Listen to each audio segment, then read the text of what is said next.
Alhamdulillahi Rabbil Alamin. Wa bihi nasta'inu ala umuri dunya wa din. Allahumma salli wa sallim ala sayyidina Muhammadin salatan taftahu lana biha futuhal arifin wa tufaqihuna biha fid din wa tarzuqna biha al-ikhlasa wal yaqin wa taj'aluna biha minal abrari was siddiqin wa ala alihi wa sahbihi ajma'in. Allahumma ya man maqalidul khairi kulluha biyadih wa ilaihi yarji'ul amru kulluhu ya fattahu ya alim ya fattahu ya alim ya fattahu ya alim iftah alaina fathan qariban ya arhamar rahimin. Subhanaka la ilma lana illa ma 'allamtana innaka antal alimul hakim wa tub alaina innaka antat tawwabur rahim. Nawaina mithla ma nawa salafuna wa syuyukhuna wa abauna salihun fi hadhihi al-qira'ah wa fi hadhihi al-jalsah. Alhamdulillah ma'asyiral hadirin wal ikhwan rahimakumullah. Alhamdulillah atas nikmat taufik yang Allah Subhanahu wa taala berikan kepada kita saat ini, sehingga kita dimudahkan oleh Allah Subhanahu wa taala untuk bisa kembali duduk bersama mendengar nasihat-nasihat yang telah disusun oleh ulama kita di dalam kitabnya mereka. Di antaranya yang ada di dalam kitab An-Nasihat Diniyah wal Wasaya Al-Imaniyah yang disusun oleh Al-Imam Al-Habib Abdullah bin Alawi bin Muhammad Al-Haddad rahimahullah ta'ala.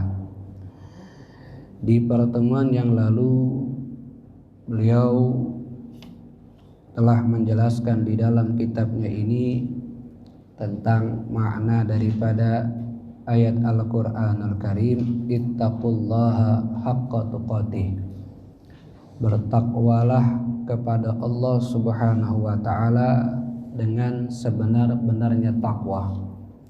Sebenar-benarnya takwa itu adalah tingkatan yang tertinggi daripada bentuk ketakwaan kepada Allah Subhanahu wa ta'ala, sehingganya tidak akan bisa seorang hamba walaupun dia mempunyai usia sebanyak 1.000.000 tahun atau mempunyai nyawa sebanyak 1.000.000 yang dia habiskan usianya, dia habiskan nyawanya dari dia lahir sampai dia meninggal untuk bertakwa kepada Allah dengan sebenar-benarnya takwa, atau dia gunakan semuanya untuk ketaatan kepada Allah, kecintaan kepada Allah, itu tidak akan mampu. Kenapa? Karena li'adami haqqillah, sebab agungnya hak Allah yang harus dilakukan bagi seorang hamba. Hak Allah Subhanahu wa ta'ala yang wajib kita lakukan kepada Allah itu sangat besar. Karena sangat besarnya hak Allah, sangat luhurnya hak Allah, dan sangat tingginya derajat hak Allah Subhanahu wa ta'ala, sehingga kalau kita seorang hamba ingin menunaikan hak Allah dari kita lahir sampai kita wafat, itu belum sempurna menunaikan hak Allah Subhanahu wa ta'ala. Sampai kita tahu manusia yang paling hebat mengerjakan hak Allah dan paling sempurna menunaikan hak Allah Subhanahu wa ta'ala adalah Nabi Muhammad sallallahu alaihi wasallam. Nabi Muhammad pernah mengungkapkan satu pengakuan di dalam doanya, yang mana pengakuan tersebut adalah kalau beliau merasa lemah, beliau merasa tidak mampu untuk menunaikan hak Allah Subhanahu wa ta'ala. Padahal kita tahu tidak ada kesalahan yang Nabi lakukan, tidak ada dosa yang Nabi kerjakan, semua waktunya ketaatan, semua waktunya ibadah. Tapi Nabi mengakui di dalam doanya kalau apa yang beliau lakukan ini belum sempurna daripada menunaikan hak Allah Subhanahu wa ta'ala, belum sempurna untuk memuji Allah Subhanahu wa taala karena hak Allah itu sangat besar. Pujian kepada Allah itu tidak akan terbatas dengan jumlah atau apapun. Yang doanya adalah a'udzu biridhaka min sakhatik. Aku berlindung kepadamu ya Allah untuk mendapatkan keridhaanmu daripada murkamu. Wa bi mu'afatika min ugubatik, dan aku berlindung kepadamu untuk aku bisa mendapatkan maaf darimu daripada siksaan kamu. Wa a'udzubika minka, dan aku berlindung kepadamu dari hal-hal yang menjauhkan aku darimu. La uhsi thana'an 'alaika kama anta kama athnaita 'ala nafsik.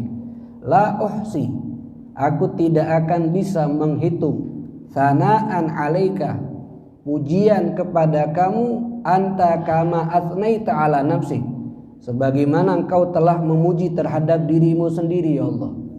Di maknanya kata Nabi, walaupun Nabi menghabiskan waktunya untuk memuji Allah, itu tidak akan terhitung jumlahnya.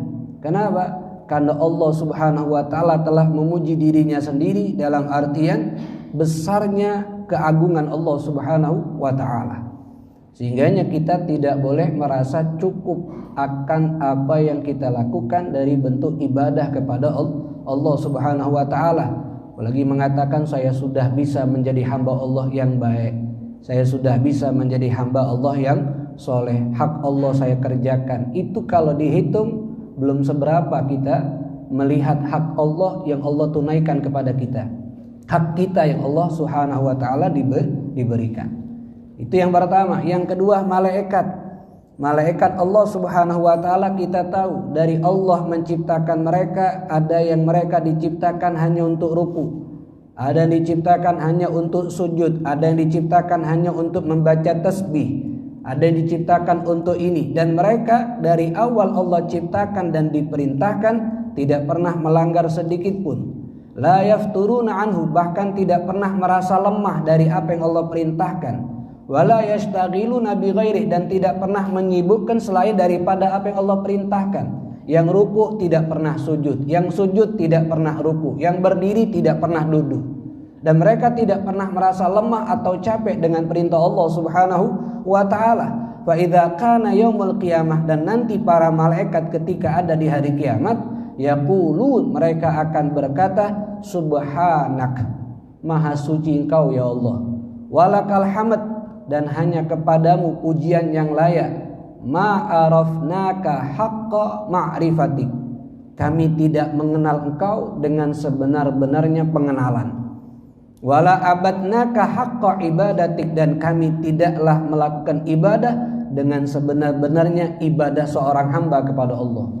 Padahal kita lihat tidak pernah berpaling daripada apa yang Allah perintahkan, belum merasa puas atau sempurna ibadah yang mereka lakukan, belum merasa sudah benar dekat dengan Allah Subhanahu wa taala. Ini semua menunjukkan karena hak Allah yang harus ditunaikan bagi seorang hamba itu sangat besar, dan ini juga menunjukkan kepada seorang hamba tidak boleh merasa puas atau cukup dengan apa yang dia telah lakukan daripada ibadah kepada Allah. Kalau kita lihat dari sejarah Nabi terdahulu, di antaranya yang sejarah ini bertepatan ada di bulan Dzulhijjah. Dan di bulan Dzulhijjah akan ada yang namanya Idul Adha. Yang Idul Adha itu satu cerita yang selalu kita ceritakan setiap tahunnya untuk mengingat bagaimana kisah Nabi Ibrahim alaihissalam dan juga Nabi Ismail alaihissalam. Tapi yang paling besar di dalam cerita itu adalah cerita Nabi Allah Ibrahim. Selain proses penyembelihan kepada anaknya, Nabi Ibrahim itu seorang manusia yang dilahirkan sudah fitrahnya menjadi muslim, dan dia diangkat oleh Allah Subhanahu wa taala menjadi seorang nabi dan seorang rasul. Tapi Nabi Ibrahim alaihissalam yang juga diangkat oleh Allah menjadi Khalilullah, kekasihnya Allah. kalau Nabi Muhammad menjadi Habibullah, kekasih Allah. Cuman kalau dalam pengertian Al-Quran, Khalil dan Habib itu artinya berbeda. Nabi Ibrahim diangkat menjadi Khalilullah, Nabi Muhammad diangkat menjadi Habibullah. Kalau gelar Khalil itu didapatkan setelah melakukan satu perbuatan yang Allah cintai. Kalau gelar Habib yang dinisbahkan kepada Nabi Muhammad itu didapatkan sebelum melakukan perbuatan yang Allah cintai. Jadi dari Nabi lahir, Nabi sudah diangkat oleh Allah menjadi Habibullah. Tapi Nabi Ibrahim diangkat menjadi Khalilullah setelah dia melakukan satu perbuatan yang dia istiqomahkan sampai di situ dia dicintai oleh Allah. Perbuatannya hanya menyenangkan umat Islam. Karena Nabi Ibrahim dikenal Abud Difan, bapaknya tamu. Beliau tidaklah mau makan, baik makan pagi, makan siang atau makan malam, kecuali bersama tamu. Kalau tidak ada tamu yang datang ke rumah beliau, beliau keluar mencari orang-orang, ditawarkan, apakah kamu mau menjadi tamunya aku untuk makan bersama aku. Sampai suatu hari Al-Imam Aba Ibnu Hajar Al-Asqalani di dalam kitab Irsyadul Ibad menceritakan, beliau keluar dari rumahnya untuk mencari tamu. Sampailah jarak sekian kilo belum ketemu orang yang mau dijadikan tamunya beliau. Sampai dia pergi ke jarak yang jauh hanya untuk mencari tamu supaya mau menjadi tamunya dan makan bersama beliau. Ketika sudah mencari tamu sampai pulang tidak ada yang mau. Saat dia pulang dalam keadaan sedih karena tidak mendapatkan tamu yang bisa dia senangkan dengan makan bersamanya, dia lihat di dalam rumahnya ada sudah seorang laki-laki. Dan dia terkejut bertanya, siapa yang mengizinkan kau masuk ke dalam rumah saya? Maka kata seorang laki-laki tersebut, yang mengizinkan saya untuk masuk adalah Tuhannya yang punya rumah ini. Tuhannya yang punya rumah ini. Yang masuk adalah seorang malaikat yang berubah wujud menjadi manusia. Sehingga ditanya oleh Nabi Ibrahim, kenapa engkau masuk kemari? Karena saya mendapatkan perintah dari Allah untuk menyampaikan kepada salah satu hambanya, kalau hamba tersebut diangkat oleh Allah menjadi Khalil, menjadi kekasihnya. Apa yang dilakukan oleh Nabi Ibrahim? Padahal posisi malaikat ada di rumah beliau. Ketika mendengar itu malaikat ngomong, saya diperintahkan oleh Allah untuk menyampaikan kepada salah satu hambanya kalau dia diangkat menjadi Khalil. Nabi Ibrahim bertanya, siapa hamba tersebut? Bukan langsung mengatakan saya ya, bukan. Tapi Nabi Ibrahim bertanya, siapa hamba tersebut? Tolong kau sebutkan namanya dan kasih tahu di mana tempat tinggalnya. Kalau saya tahu siapa hamba tersebut dan saya tahu tempat tinggalnya, saya akan jumpai hamba tersebut dan saya akan mengabdi kepada itu hamba. Kenapa? Karena itu hamba sudah menjadi kekasih Allah. Tidak merasa dirinya yang menjadi kekasih Allah, tapi bertanya siapa dan dia mau mengabdi kepada orang tersebut.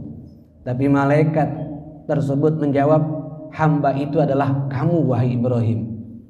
Maka terkejut Nabi Ibrahim, sehingga ditanya, apa sebab aku diangkat oleh Allah menjadi Khalil, menjadi kekasihnya? Kata malaikat tersebut, karena engkau selalu menyenangkan hati daripada hamba Allah Subhanahu wa ta'ala. Dalam artian suka memberikan kekenyangan, suka menghilangkan kesusahan dari hamba-hamba Allah Subhanahu wa ta'ala. Dan itu yang selalu diistiqamahkan oleh Nabi Ibrahim. Selain ibadah sholatnya dan yang lain-lainnya, dia diangkat oleh Allah menjadi Khalil. Tapi kalau Nabi Muhammad sebelum melakukan apapun sudah menjadi kekasih Allah. Berarti Nabi Ibrahim dengan Nabi Muhammad lebih tingkatan tingginya Nabi Muhammad sallallahu alaihi wasallam. Nah, kita tahu Nabi Ibrahim begitu hebat. Tapi beliau tidak pernah merasa cukup dengan Islamnya, tidak pernah merasa cukup dengan imannya. Dia ingin lebih memperkuat keimanannya kepada Allah, lebih ingin mencari ilmu yang bisa memperkuat keyakinan dia kepada Allah Subhanahu wa ta'ala. Bisa kita lihat dalam Al-Qur'anul Karim. Di dalam surat Al-An'am ayat ke-70, 76. Ketika Nabi Ibrahim ingin mencari apakah benar yang mana dilayak dijadikan sebagai Tuhannya. Falamma janna alaihi lailu ra'a kaukaba. Ketika datang waktu malam, Nabi Ibrahim melihat bintang yang ada di atas langit. Kemudian beliau mengatakan, qala hadza rabbi, ini Tuhanku. Kenapa? Terang, dia jaraknya jauh dari aku tapi sinarnya bisa menyinari dunia ini di waktu malam. Falamma afala qala la uhibbul afilin. Ketika waktu pagi masuk, cahaya bintang tersebut hilang dan bintang tersebut tidak nampak, maka dia katakan la uhibbul afilin, aku tidak mau menyembah Tuhan yang bisa hilang. Falamma ra'al qamara, dan ketika dia melihat bulan bazighan yang terang cahayanya, qala hadza rabbi, ini Tuhanku mungkin. Falamma qala la illam yahdini rabbi la akunanna minal qaumid dhalin, kalau tidak aku mendapatkan hidayah dari Tuhanku maka niscaya aku menjadi orang yang tersesat. Tapi sama, ketika bulan hilang cahayanya maka beliau tidak mau mengakui kalau itu Tuhannya. Walamma ra'a syamsa bazighatan, ketika masuk waktu pagi melihat matahari terang, dia katakan ini adalah Tuhanku, hadza akbar, ini yang besar. Wala amma afalat, tapi ketika matahari hilang cahayanya masuk waktu malam, qala ya qaumi inni bari'un mimma tusyrikun. Kata Nabi Ibrahim, wahai kaumku, aku telah membebaskan diriku dari hal-hal yang tidak menyembah Allah Subhanahu wa ta'ala, dari perbuatan-perbuatan syirik. Baru setelah itu diucapkan inni wajjahtu wajhiya lilladzi fataras samawati wal arda hanifan wa ma ana minal musyrikin. Aku hadapkan diriku kepada yang menciptakan langit dan bumi secara sendiri, dan ini dalam keadaan suci, dan aku bukan orang musyrik. Beliau tidak merasa cukup dengan iman dan Islam yang beliau sudah dapatkan, padahal beliau tahu Allah adalah Tuhannya. Tapi kenapa beliau melihat matahari, melihat bulan, melihat bintang, dia katakan ini adalah Tuhanku? Sebab di masa itu banyak yang masih menjadikan bulan sebagai Tuhannya, matahari sebagai Tuhannya, bintang sebagai Tuhannya. Satu pelajaran Nabi Ibrahim untuk mereka yang menjadikan itu semua sebagai Tuhannya. Kenapa? Karena ketika datang waktu pagi bintang dan bulan maka hilang cahayanya. Saat datang waktu malam cahaya matahari pun hilang, dan itu mustahil bagi Allah Subhanahu bagi seorang Tuhan. Makanya Nabi Ibrahim mengatakan saya membebaskan diri daripada hal yang syirik, dan dia ucapkan wa ma ana minal musyrikin. Ini menunjukkan kalau beliau tidak pernah merasa cukup dengan apa yang telah Allah berikan dari Islam dan iman, tapi ingin memperbaiki, ingin memperkuat keimanan tersebut kepada Allah Subhanahu wa ta'ala. Makanya di dalam ayat yang kita baca ittaqullaha haqqa tuqatih, ayat yang berikut daripada lanjutan itu ayat, Allah berfirman wala tamutunna illa wa antum muslim. Jangan kita meninggal kecuali kita dalam keadaan muslim. Muslim yaitu menyerahkan diri kita kepada Allah. Ini kata para ulama yang beliau sebutkan di sini, itu ayat perintah dari Allah bil mauti alal Islam, untuk wafat dalam keadaan Islam. Kenapa? Wa huwa dinullah, karena Islam itu adalah agama Allah yang telah Allah kabarkan di dalam Al-Qur'anul Karim dan di dalam kitab-kitabnya yang lain, bahwasanya agama yang diakui ada di atas muka bumi adalah Islam. Wa annahu la yaqbal min ahadin siwah, dan Allah tidak akan menerima agama selain Islam.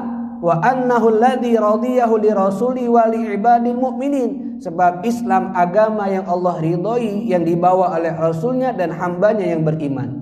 Dalam ayat innad dina indallahil Islam, dalam surat Ali Imran ayat 19, sesungguhnya agama yang ada di sisi Allah al-Islam.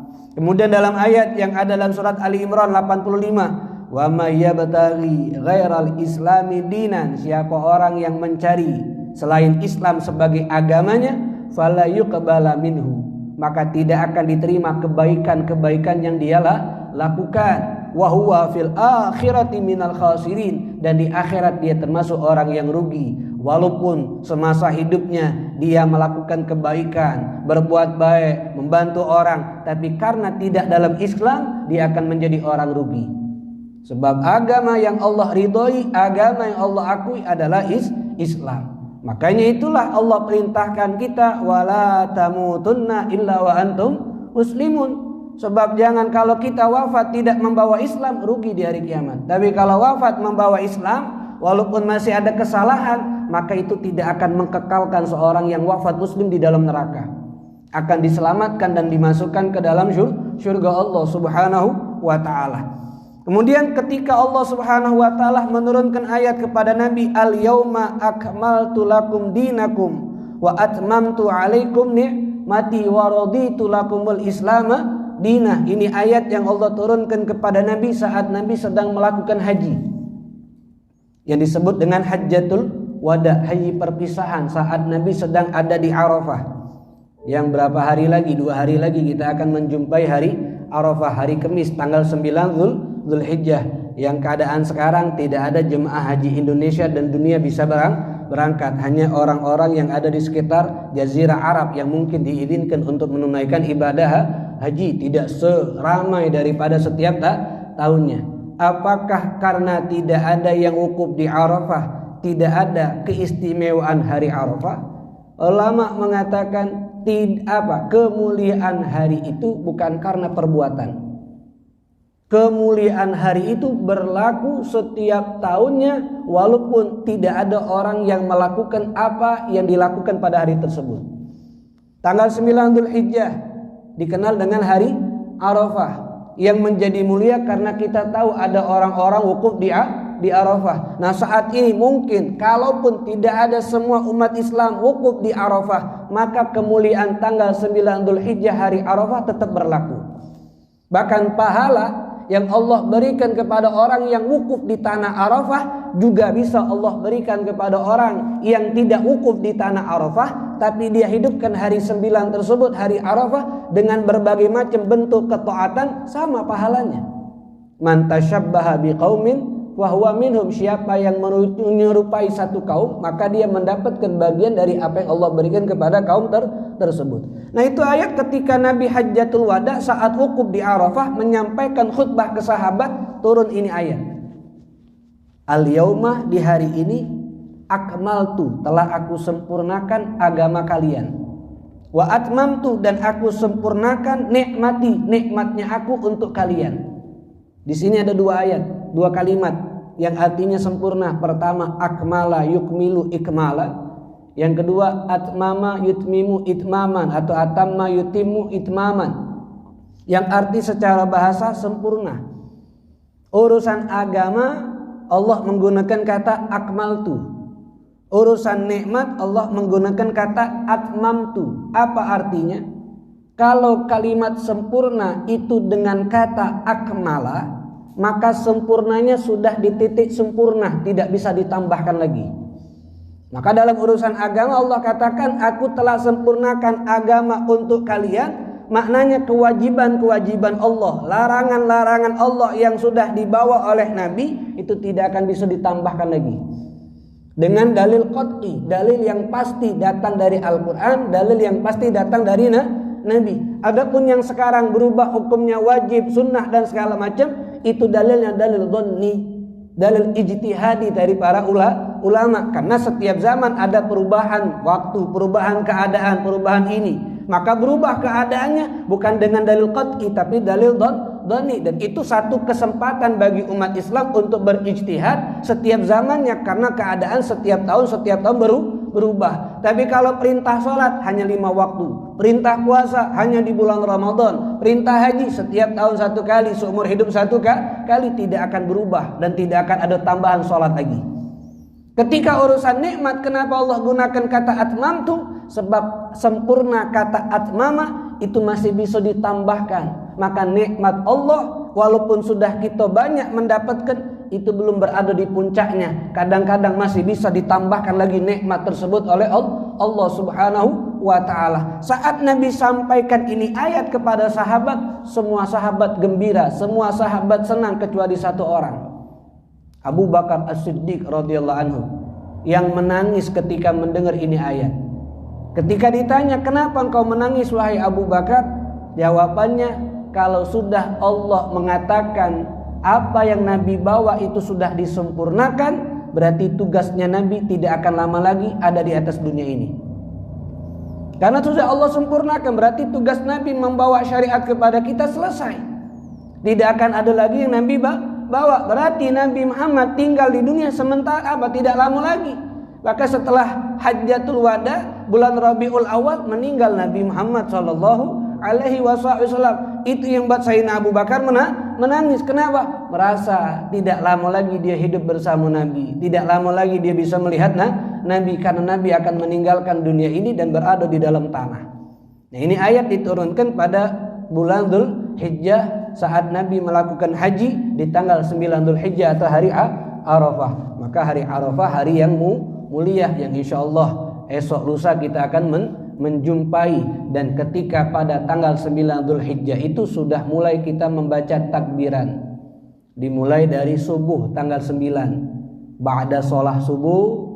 Setelah sholat subuh, sebelum kita membaca zikir yang lain, langsung kita sambung dengan takbiran Allahu Akbar sebanyak tiga kali, dan ditutup dengan Allahu Akbar kabira alhamdulillahi katsira, sebagaimana kalimat takbiran yang sering kita baca. Kemudian masuk waktu duha tanggal 9 Dzulhijjah, kita sholat duha, sunnah habis sholat duha takbiran. Masuk waktu zuhur, kita sholat zuhur, sunnah habis sholat zuhur takbiran. Masuk waktu asar, kita sholat asar, sunnah setelah sholat asar kita baca takbir. Ketika malam waktu maghrib masuk, berarti itu malam ke-10, berarti malam lebaran, takbirannya sepanjang malam. Karena takbiran di malam hari raya, takbirannya sepanjang malam sampai sholat id. Selesai sholat Idul Adha, sunnah kembali takbiran sebelum khatib naik mimbar. Kalau Idul Fitri tidak ada. Kenapa? Karena takbiran di Idul Fitri dari malam lebaran sampai sebelum sholat. Kalau sudah sholat maka tidak ada lagi kesunahan takbir. Tapi kalau Idul Adha dari malam lebaran sunnah takbiran sampai sholat. Habis sholat masih sunnah takbir, karena dilakukan setiap sholat, dimulai dari tanggal 9 sampai tanggal 13. Lebaran besok hari Jumat, berarti habis Jumatan takbiran, habis asar hari Jumat takbiran, habis maghrib hari Jumat takbiran, sampai tanggal 13 Dzulhijjah, berarti hari Senin. Hari Senin tanggal 13 Dzulhijjah, habis asar hari Senin masih sunnah baca takbiran. Malam Selasa tidak lagi sunnah takbir karena sudah masuk tanggal 14 Dzulhijjah. Dan juga di hari Arafah kita disunnahkan puasa. Puasanya adalah puasa Arafah yang mendapatkan ampunan dosa dua tahun yang lalu dan tahun yang akan datang. Kenapa 2 tahun kalau Asyura hanya 1 tahun? Tanggal 10 Muharram ampunannya 1 tahun, tapi kalau Arafah 2 tahun. Kenapa? Kata ulama, tidak ada yang membuat orang Islam itu bahagia, orang mukmin itu bahagia, kecuali dia tahu dosanya banyak diampuni oleh Allah. Dan kenapa di hari Arafah 2 tahun? Karena Arafah terletak di antara 2 hari raya, setelah Idul Fitri dan sebelum Idul Adha. Hari raya adalah hari kebahagiaan umat Islam, dan bagi orang mukmin yang buat dia bahagia, dosa dia diampuni. 1 tahun yang lalu jelas bisa kita pahami. 1 tahun yang lalu dosa-dosa kecil. Kalau dosa besar tidak terhampuni dengan cukup puasa Arafah, perlu dengan taubatan nasuha. Ini dosa-dosa kecil yang sengaja atau tidak langsung terhapus dengan puasa Arafah. Nah sekarang pertanyaan 1 tahun akan datang, kata Nabi juga diampuni. Padahal kita belum melaksanakan 1 tahun ke depan karena masih di tanggal 9 ini. Bagaimana maksudnya? Kata ulama, maksudnya 1 tahun akan datang selama 1 tahun dari Arafah ini sampai Arafah tahun depan, kita dijaga oleh Allah dari perbuatan dosa, dijauhkan daripada perbuatan dosa. Kalaupun jatuh ke dalam perbuatan dosa, diberikan hidayah dengan cepat untuk bertaubat kepada Allah Subhanahu wa ta'ala. Itu makna apa? 1 tahun akan datang diampuni dosanya oleh Allah Subhanahu wa ta'ala, asal kalau dilakukan puasa Arafah dengan keikhlasan, dengan keimanan, dan tujuannya hanya mencari ridha Allah Subhanahu wa ta'ala. Dan di hari Arafah juga satu kemuliaan yang bisa kita dapatkan dari Allah Subhanahu wa ta'ala, yaitu mengingat bagaimana di situ Nabi Ibrahim alaihissalam mulai mendapatkan perintah. Ada riwayat perintah yang Allah berikan sama Nabi Ibrahim itu tanggal 8. Maka disebut dengan Yaumut Tarwiyah. Kenapa Tarwiyah? Karena di situ beliau mendapatkan mimpi diperintahkan oleh Allah menyembelih putranya. Ada yang mengatakan di tanggal 9 Dzulhijjah perintah tersebut. Itu yang pertama. Kemudian arti Arafah itu, kenapa tanah tersebut dikatakan Arafah? Arafah itu artinya mengenal, mengetahui. Maknanya orang yang wukuf di sana sepulang dari situ harus lebih kenal dia siapa Tuhannya.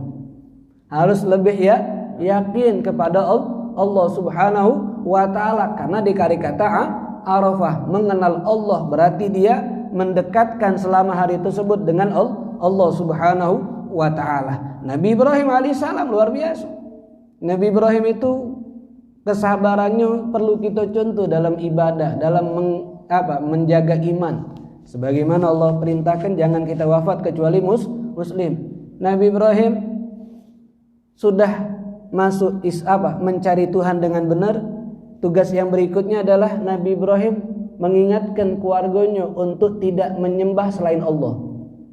Maka ketika Nabi Ibrahim ngomong sama ayahnya, ayahnya Azar, yang Azar tersebut atattakhiduna asnaman aliha, yang menjadikan patung sebagai Tuhannya.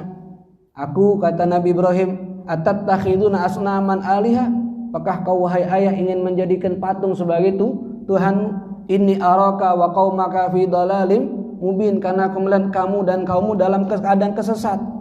Nabi, ayahnya Nabi Ibrahim, ketika diajak oleh Nabi Ibrahim untuk meninggalkan hal tersebut, menyembah Allah Subhanahu wa ta'ala, marah.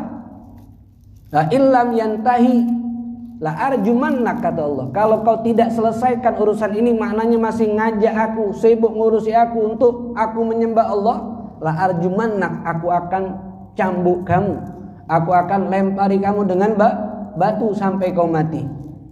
Tapi Nabi Ibrahim ketika dibuat marah oleh ayahnya dengan kalimat seperti itu, dia tidak membalas dengan kalimat cacian, tapi dia katakan, sa'astaghfiru laka rabbi, aku akan minta ampunan untukmu kepada Allah. Ini sikap anak sama wong tua.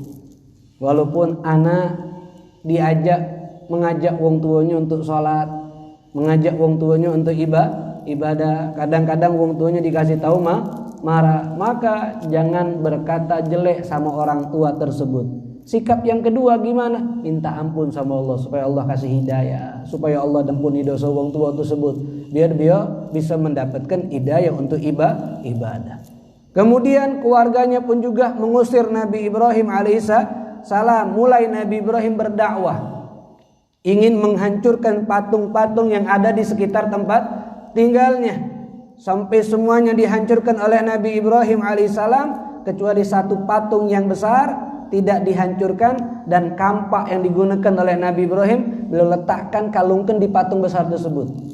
Sehingga keesokan hari ketika mereka melihat semua patung-patung berhala mereka hancur, mereka bertanya, man fa'ala hadza bi alihatina innahu minadh dhalimin. Siapa yang memperlakukan seperti ini kepada Tuhan kami? Ini orang jahat, kata mereka.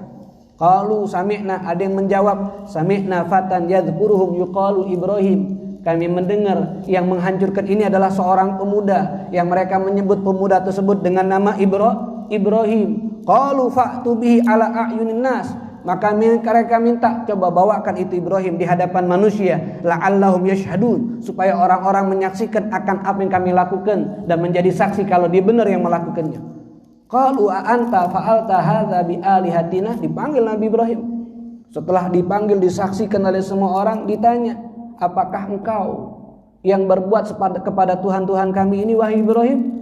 Apa kata Nabi Ibrahim? Qala bal fa'alahu kabiruhum hadza. Yang melakukannya yang paling besar di sini. Ini adalah kalimat kinayah atau kalimat taqiyah. Kalimat yang bukan Nabi Ibrahim mengakui patung itu yang menghancurkan. Apa ungkapan Nabi Ibrahim? Bal fa'alahu kabiruhum hadza. Yang melakukannya yang paling besar dari antara ini. Tujuan Nabi Ibrahim itu Allah yang beliau maksudkan. Yang paling besar adalah Allah. Tapi pikiran mereka yang paling besar adalah patung yang paling besar yang masih ada. Siasat Nabi Ibrahim baik meletakkan kampak di patung tersebut agar itu mereka sadar tidak mungkin sama-sama Tuhan ngancuke. Bagaimana dakwah Nabi Ibrahim alaihissalam. Tapi tujuan Nabi Ibrahim bukan berbohong. Kabiruhum hadza, di situ dimaksud adalah Allah subhanahu wa ta'ala. Fas'aluhum in kanu yantikun. Tanya sama dia kalau emang dia baca ngomong. Pikiran mereka itu pasti adalah patung tersebut. Akhirnya faraja'u ila anfusihim, mereka kembali galau kepada diri mereka. Faqalu innakum antumudz zalimun. Yang ada mereka kesel. Kenapa? Karena mereka ingin menyiksa Nabi Ibrahim tapi tidak bisa. Sampailah mereka menghadap ke seorang raja Namrud yang juga kesel, sehingga Nabi Ibrahim alaihissalam disiksa dengan api dengan ungkapan harriquhu wansuru alihatakum in kuntum fa'ilin. Bakarlah itu Ibrahim dan tolonglah Tuhan kalian kalau memang kalian cinta sama Tuhan kalian. Jadi perlakuan Nabi Ibrahim ini karena dia berdakwah dengan mengajak orang untuk tidak beriman kepada Allah, dan orang tersebut tidak terima Tuhan mereka dibakar, Tuhan mereka dihancurkan. Akhirnya Nabi Ibrahim yang mau dibakar. Sampai Allah ngomong sama Rabbi, ya naru kuni bardan wa salaman ala Ibrahim. Wahai api, jadilah dingin dan selamat kepada Nabi Ibrahim. Jadi berat tugas Nabi Ibrahim itu berat. Sampailah beliau menikah dengan Siti Hajar, dapat putra seorang Ismail yang dulu menikah dengan Sarah, belum punya anak. Ketika Nabi Ismail masih kecil, Allah perintahkan untuk dia tinggalkan istrinya dan putranya di satu tempat. Rabbi inni askantu biwadin ghaira zi zar'in inda baitikal muharram. Ya Allah, aku tempatkan keturunanku, keluargaku di satu lembah yang tidak ada kehidupan dekat dengan Ka'bah. Dia tinggalkan. Maka disitulah ketika Siti Hajar mencari makanan dan minuman karena putranya Ismail kelaparan, naik ke atas bukit Sofa, naik ke atas bukit Marwah, hanya ingin mencari makanan. Setelah 7 kali mencari tidak ketemu, dia berhenti di satu tempat sebelah batu besar. Kemudian dari batu besar tersebut keluar air. Spontan itu Siti Hajar mengucapkan kalimat Zam-zam ya ma mubarak. Zam-zam itu kalimat ungkapan kegembiraan karena ada air yang keluar setelah dia mencari makanan atau minuman. Wahai air yang penuh dengan keberkahan. Itu Siti Hajar alaihissalam. Setelah Nabi Ismail tumbuh dewasa usia 9 tahun, dalam pendapat 13 tahun, disuruh oleh Allah untuk menyembelih putranya sendiri. Sampai ketika Nabi Ibrahim sukses, maka Allah ingin membalas bagaimana perjuangan Nabi Ibrahim dengan malaikat Jibril turun. Kaulah berdoa saat ini dan doamu akan langsung dikabulkan oleh Allah. Dan saat itu Nabi Ibrahim berdoa, Allahumma la tu'adzib ahadan min ummati Muhammad. Ya Allah, jangan kau adab satupun daripada umat Nabi Muhammad. Setelah selesai daripada menjalankan semua perintah Allah sampai yang terakhir menyembelih putranya, malaikat Jibril turun atas perintah Allah, disuruh Nabi Ibrahim berdoa dan doanya langsung dikabulkan. Nabi Ibrahim berdoa bukan untuk dirinya, tapi jangan kau siksa satupun daripada umat Nabi Muhammad. Makanya kenapa kita dalam sholat ada sholawat Ibrahimiyah. Dari semua nabi yang disebutkan dalam sholawat Nabi Ibrahim dan keluarga Ibrahim. Allahumma sholli ala Muhammad wa ala ali Muhammad kama shollaita ala Ibrahim wa ala ali. Kenapa Nabi Ibrahim dan keluarga Ibrahim yang dimasukkan dalam sholawatnya kita? Karena Nabi Ibrahim yang paling sayang dengan umat Nabi Muhammad. Pertama dalam doa tadi, yang kedua ketika Mi'raj, Nabi Ibrahim nitip salam sama kita.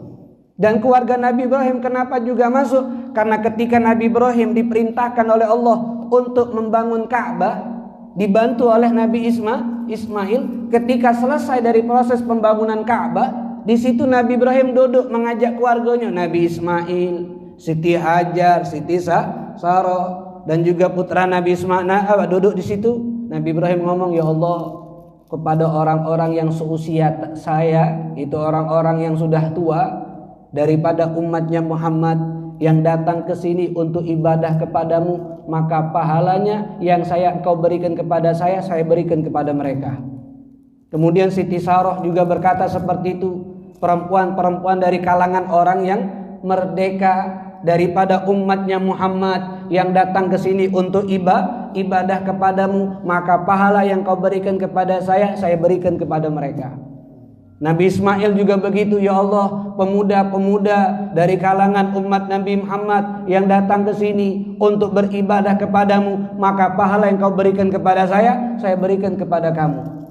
Setiap keluarga Nabi Ibrahim memberikan pahalanya kepada umat Nabi Muhammad sallallahu alaihi wasallam. Sehingga sebab itulah kata ulama, kenapa ada salawat Ibrahimiyah yang disandingkan kepada Nabi Muhammad sallallahu alaihi wasallam. Bukan Nabi Ibrahimnya wa ala Ibrahim, ala Ibrahim wa ala ali Ibrahim, juga kepada keluarga Ibrahim, karena semua mereka itu adalah orang yang peduli dengan Nabi Muhammad dan umatnya. Maka itu alasan kenapa ada salawat Ibrahimiyah yang kita baca di dalam salat saat tasyahud akhir. Jadi subhanallah, bulan Dzulhijjah satu peringatan kepada kita akan keistimewaan hari tersebut dan akan sejarah yang terjadi kepada Nabi Ibrahim dan putranya Nabi Ismail. Kalau terakhir saya sampaikan, Nabi Ibrahim itu ketika pisaunya dia lihat tidak bisa motong putranya, nangis dan marah. Sampai dia ngomong sama pisau tuh, hei pisau, kenapa kau tidak bisa motong leher putraku? Saat aku arahkan kau ke batu, batu bisa terbelah, tapi kenapa leher putraku yang tipis kau tidak bisa motong tadi? Kata ulama ada dua pendapat. Pendapat yang pertama, kenapa pisau tidak bisa motong leher Nabi Ibrahim Ismail? Karena Allah ngomong sama malaikat Jibril, kalau sampai leher Ismail terpotong, kau pecat jadi malaikat, dalam riwayat.